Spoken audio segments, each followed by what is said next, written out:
안녕하십니까. 신인균의 국방TV 시큐리티 뉴스입니다. 오늘도 아주 중요한 국제정치 그리고 대한민국 안보 관련한 중요한 소식 간추려서 브리핑 해드리겠는데요.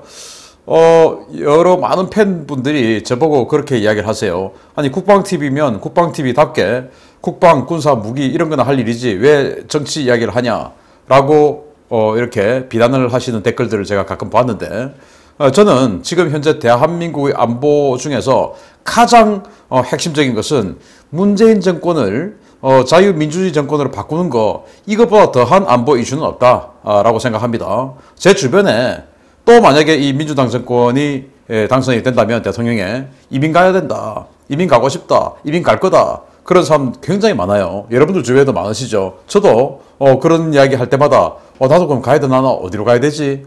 이런 고민을 할 정도로 정말 이 자유민주주의를 지키는 것, 이게 최고의 안보다 라는 차원에서 제가 문재인이 지금 완전히 그냥 내리막길로 가고 있는 이 모습, 여기에다가 채찍질을 더하기 위해서 저도 한 힘을 좀 보태기 위해서 노력하는 것이다 라고 생각해 주십시오. 영 이런 분야가 마음에 안 드시면 좀 잠시 쉬셨다가 또 제가 다시 이 군사 안보 분야로 더 집중할 때 다시 돌아오시면 됩니다.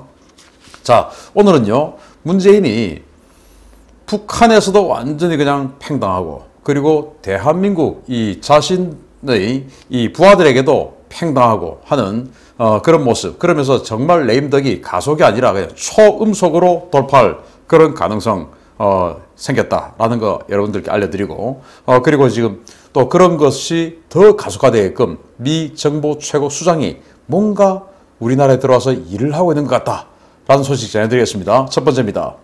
미국의 모든 정보기관을 총괄하고 있는 정보 최고 책임자 국가정보국 DNI 국장이 처음으로 한국을 전격 방문했습니다. 당초 계획된 일정이 아닌 것으로 전해진 이번 일정에서 에브릴 헤인즈 국장의 행보가 심상치 않습니다. 12일 전세기 편으로 오산 공군기지에 도착해 방한 일정을 시작한 에브릴 헤인즈 국가정보국장이 도착 직후부터 강행군 일정을 펼치고 있습니다. 헤인즈 국장은 5월 11일 일본 도쿄에서 박지원 국가정보원장, 다키자와 히로아키 일본 내각정보관과 비공개 회담을 가진 직후에 한국을 방문했는데요. DMZ 방문과 문재인 면담을 제외한 거의 모든 일정이 비공식이어서 그녀의 행보에 관심이 쏠리고 있습니다. 현재까지 확인된 그녀의 비공식 일정은 로버트 랩슨 주한 미국 대사 대리 면담과 제501 군사정보여단 시찰 등인데요. 그녀의 방한 일정 중 국내에서 어떤 인사와 접촉해 정세 관련 논의를 나눌 가능성도 제기되고 있는 상황입니다.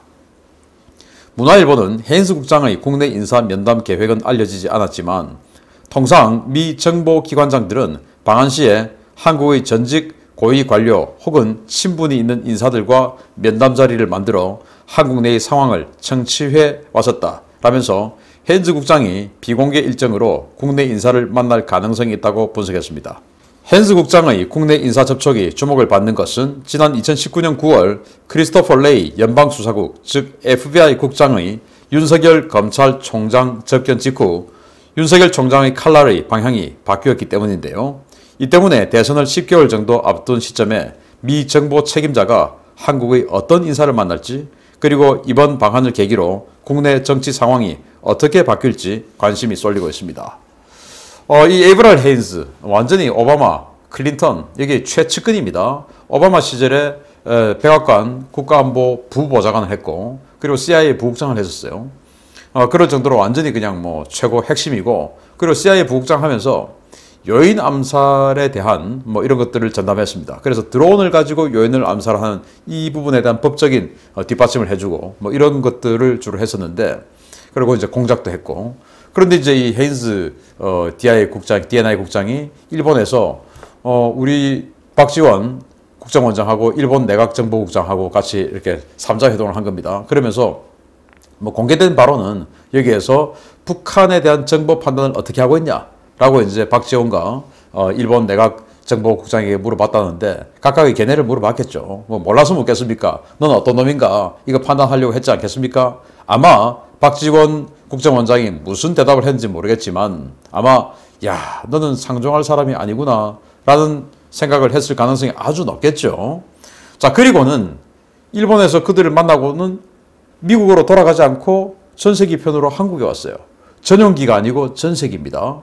주로 이 D&I 국장은 전용기를 타고 다녔는데 전세기를 타고 왔다라는 것은 일정이 갑자기 생긴 게 아니냐.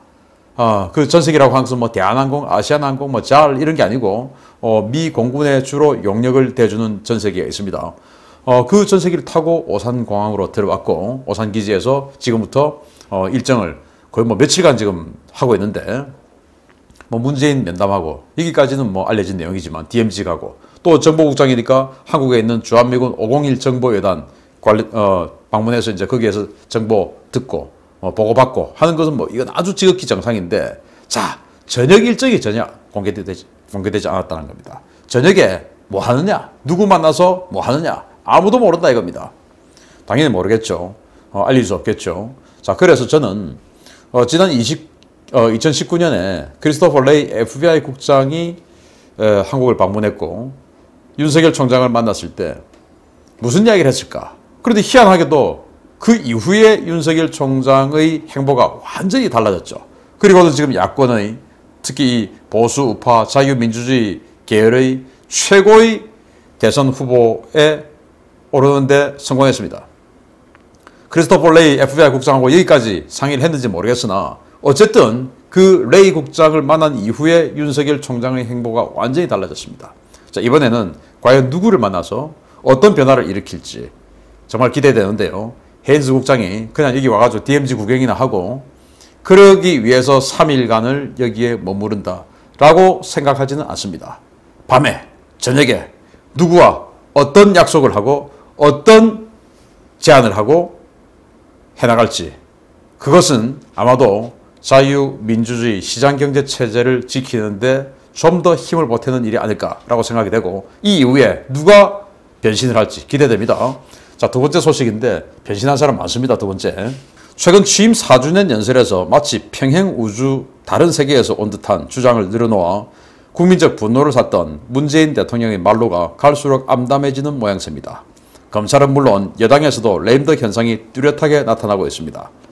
재보궐선거 참패 이후 여당 내에서 뚜렷해지고 있는 이른바 문재인 패싱 현상이 점점 더 뚜렷해지고 있으며 당청 간의 힘겨루기가 시작되었다고 조선일보가 5월 12일 보도했습니다. 현 정권에서의 당청 관계는 청와대가 모든 것을 주도한다고 해도 과언이 아닐 만큼 청와대 힘이 강했었는데요.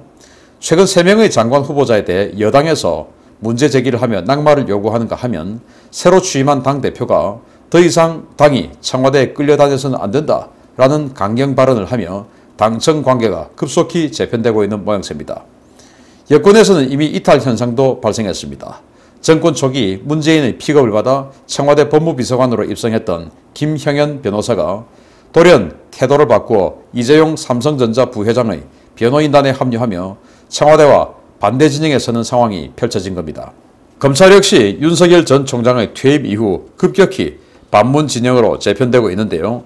친문 핵심 실세였던 이성윤 서울중앙지검장을 전격 기소한 검찰은 현직 청와대 민정비서관인 이왕철 비서관까지 기소를 준비하고 있습니다. 이 같은 현상은 문재인 대통령이 한참 힘이 좋을 때는 상상조차 하지 못하던 상황이었는데요. 놀랍게도 여권 지지층은 일부 극성 문파를 제외하면 문재인을 겨냥한 여당과 검찰의 칼날에 대해 별다른 반발을 보이지 않고 있어서 정권 레임덕이 이미 돌이킬 수 없을 정도로 심화됐다라는 평가가 나오고 있습니다. 잘 됐죠. 검찰 말이죠. 공무원들 아닙니까? 공무원들 뭐 진급이 생명이죠. 자, 그런데 진급과 보직이 생명인데 1년 남았습니다. 그런데 누가 봐도 큰 어떤 상황 변화가 없다면 정권이 바뀔 것 같습니다. 왜? 워낙 못했고 또 워낙 못했는데도 불구하고 워낙 독재를 하기 때문에 이 교육 수준이 아주 높은 우리 대한민국 국민들이 용납할 수가 없죠. 그렇기 때문에 아마 바뀔 것 같습니다. 그러면은 이 엘리트 중의 엘리트라고 할 수 있는 이 검찰 조직이 그걸 모르겠습니까? 그리고 지금 야권의 넘버원 대선 후보로 꼽히는 사람이 자신들의 선배입니다. 그러면은 그 자신들의 선배는 자신들을 정말 누구보다도 다 잘 알고 있죠. 그 사람에게 찍히면 큰일 나는 거죠. 그렇기 때문에 지금 뭐 공수처가 생기고 뭐 다 필요 없고 그냥 입장 바꾸는 겁니다. 아마 김호수가 검찰총장이 된다 하더라도 식물총장이 될 것 같습니다. 1년밖에 안 남았고, 1년이 뭡니까? 뭐 지금 10개월밖에 안 남았고, 그러면서 그 이후의 인사, 지금 뭐 예를 들어 부장검사급들, 비교적 젊은 부장검사급들 아직 정년 많이 남았습니다. 정년 많이 남았는데 지금 김호수한테 쫄 이유가 전혀 없죠. 예를 들어서 김호수한테 한 칼 맞고 조금 좌선됐다 하더라도 그게 훈장이 됩니다. 윤석열 총장이 대통령이 된다든지 아니면 제3의 또 다른 인사가, 야권 인사가 대통령이 된다 하더라도 어쨌든 김호수에게 한 칼 맞으면 그게 오히려 훈장이 되죠.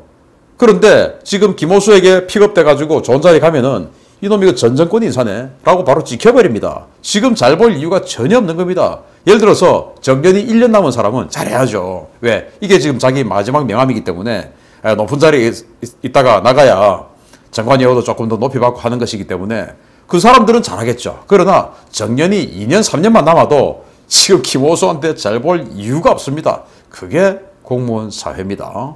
그래서 이 칼날을 가지고 있는 검찰이 지금 완전히 대세 파악하고 태세 전환을 했다.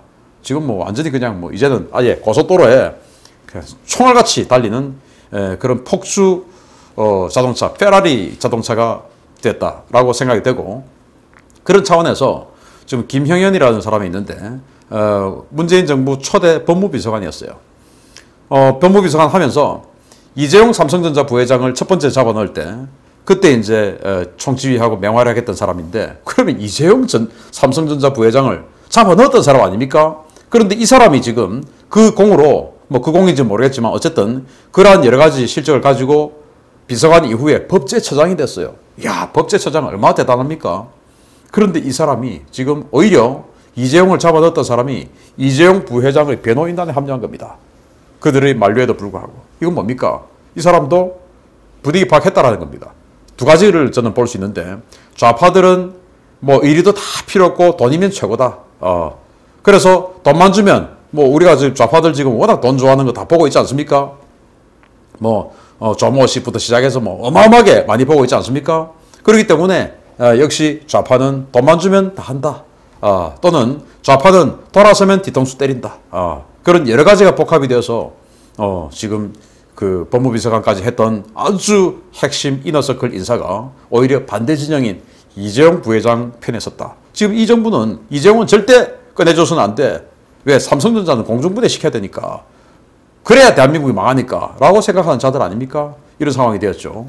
그리고 이성윤 서울중앙지검장 지금 기소당하고, 또 이광철 청와대 민정비서관 기소 위기에 있고, 왜냐? 김학의 사건, 거기에 김학의를 출금시키는데 압력을 넣었다. 이광철로 기소. 그렇게 하려고 수사를 안양지검에서 하니까 이성윤이가 야 하지마. 그거 하지마. 하고 이제 엎으려고 한 거. 너 외압이야. 또 기소. 이렇게 되니까 정말 이 문재인의 레임덕은 지금부터 제대로 시작이다. 자, 그런데 이들이 얼마나 뒤통수를 잘 때리는 이 DNA인가 하면은 노무현 전 대통령 마지막에 어떻게 했습니까? 탈당해라 그랬습니다. 노무현 보고. 그리고는 우리는 패족이다 그랬습니다. 이들이 그랬죠. 뭐 한 번, 두 번 한 그런 가락이 아니기 때문에 정말 뒤통수 치는 데는 제대로, 또 배신하는 데는 제대로 지금 탄력적으로 하고 있고, 송영길이가 그래서 이제 과거 열린우리당하고 갈라서고 하던 노무현 보고 열린우리당 탈당하라 하고 하던 그 시절의 가락이 지금 나와가지고 청와대 공격하고 있죠. 왜? 나는 아니야. 저 팀 아니야. 라고 하는 거 아니겠습니까? 참 정말 추잡한 모습 보여주고 있는데 어쨌든 재밌습니다. 자, 그런데 여기뿐만 아니고 그렇게 흠모하고 그렇게 사랑하는 북쪽에서 마저도 문재인을 팽식힙니다. 국제사회의 압박에도 속에서도 오로지 북한만 바라보며 오매불망 대화를 꿈꾸고 있는 문재인 대통령의 노력에도 불구하고 북한은 최근 발간한 외교 화보에서 문재인 대통령만 콕 찍어서 모든 회담과 이벤트를 삭제한 사실이 드러났습니다. 북한이 김정은의 대외 활동 홍보 화보인 대외관계 발전의 새 시대를 펼치시오 라는 화보를 5월 12일 발간했으며, 이 화보에는 2018년 3월부터 2019년 6월까지 김정은이 만난 외부 회담 장면들이 담겨 있다고 조선중앙통신이 보도했습니다. 북한 외국문 출판사가 발간한 이 화보는 중국과 러시아, 미국 등과 가진 정상 외교 부분을 비중 있게 다뤘는데요. 북한 당국이 공개한 사진에는 한국과 관련된 내용은 모두 빠진 것으로 확인되었습니다. 심지어 지난 2019년 6월 도널드 트럼프 대통령이 판문점을 방문했을 때 김정은, 문재인과 함께 만남을 가졌던 이벤트를 소개한 챕터에서도 문재인의 모습은 나타나지 않았는데요. 북한은 김정은, 트럼프, 문재인 세 사람이 걷는 사진에 나온 문재인의 모습을 어깨선까지 잘라 편집해서 화보집에 냈습니다. 문재인의 대북 러브콜에도 불구하고 북한으로부터 이러한 푸대접을 받은 것이 대내외적으로 조롱거리로 전락하자 신문 진영에서는 반론에 나섰습니다. 민주평통 수석 부의장을 맡고 있는 정세현 전 통일부 장관은 TBS 김어준의 뉴스공장에 출연해 문재인 대통령이 패싱당했다는 주장은 북한의 대외관계 논리를 하나도 모르는 사람들이 하는 소리다 라며 북한 내부 사정을 잘 아는 사람이라면 패싱 이야기를 꺼낼 수 없다 라고 성토했습니다. 그러나 패싱이 아니라는 사람들도 북한이 공개한 모든 사진에서 문재인이 잘린 이유는 설명하지 못하고 있는데요. 이분들 해석의 영역이 아닌 인지의 영역에까지 발생하는 이 인지 부조화는 치료가 필요한 질병이라는 사실을 알아두셨으면 좋겠습니다. 인지 부조화, 치매라는 것이겠죠. 자, 여기 판문점에서 김정은, 트럼프, 문재인 세 명이서 이렇게 걸어오는 모습인데 여기 어깨 잘렸죠, 어깨. 이게 지금 문재인의 어깨입니다. 자, 그러면은 자, 정세현 민주평통 수석 부의장이 하는 주장대로라면 북한은 한국 문제를 대외 문제로 보지 않으니까 여기에 쉽지 않은 거야 라고 했다라는 거예요. 그러면은 그 말대로 한다면 좋습니다. 미국, 중국, 러시아 여기는 대외관계니까 하고 한국은 국내 문제니까 안 한다. 그게 바로 북한이야 라고 하는 거 인정해 준다 손 치더라도 이 사진은 왜 잘랐습니까? 여기 문재인을. 그리고 이 사진뿐만 아니고 이날 판문점에서 트럼프 또 김정은, 문재인 세 사람이 찍힌 사진 아주 많은데 이 화보집에도 지금 여러 장 있어요. 거기마다 전부 문재인은 다 잘라놨습니다. 왜 잘랐습니까? 꼴 보기 싫다는 거죠. 뭐 해주는 거 있는가 싶었더니 사실은 뭐 제대로 해주는 것도 없고 말만 그냥 해드리겠습니다 하고 있으니까 꼴 보기 싫은 것이죠. 그래서 문재인은 북한에게까지 패싱당한다. 그런데 너무나 사랑하는 님이 나를 팽하면은 더 슬프겠죠. 정말 오늘 밤 문재인 슬프겠는데 그렇게 슬픈 사람에 대해서 이제 사실은 배신당하면 사랑하는데 배신당하면 어떻게 됩니까? 애증이 생기죠. 그래서 더욱더 강한 증오감이 생기죠. 부디 정상이라면은 애증이 생겨서 김정은을 증오하는 그런 마음을 싹 틔워서 우리 대한민국 국민 좀 보살펴 주기를 바랍니다. 마치겠습니다. 감사합니다.